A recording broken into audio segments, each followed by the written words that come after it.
पदवी आणि पदव्युत्तर शिक्षणाचं एकमेव ठिकाण सावंतवाडीतील नामांकित ए श्रेणी असलेलं श्री पंचम खेमराज महाविद्यालय एसपीके कॉलेजमध्ये YCMOU चे नवीन शैक्षणिक धोरणानुसार नाविन्यपूर्ण अभ्यासक्रम सुरू।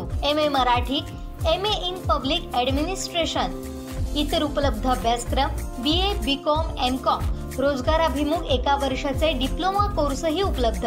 Diploma in electrician, civil supervisor, रुग्ण सहाय्यक, कोर्सची वैशिष्ट्य, शिक्षक क्षेत्रातील नोकरीच्या संधी, स्पर्धा परीक्षार्थींसाठी उपयुक्त, साहित्य क्षेत्रातील करिअरच्या संधी असून ते थेट परीक्षेपर्यंत स्टाफ कडून पूर्ण सपोर्ट। अधिक माहितीसाठी आजच कॉलेजला भेट द्या आणि आपला प्रवेश निश्चित करा।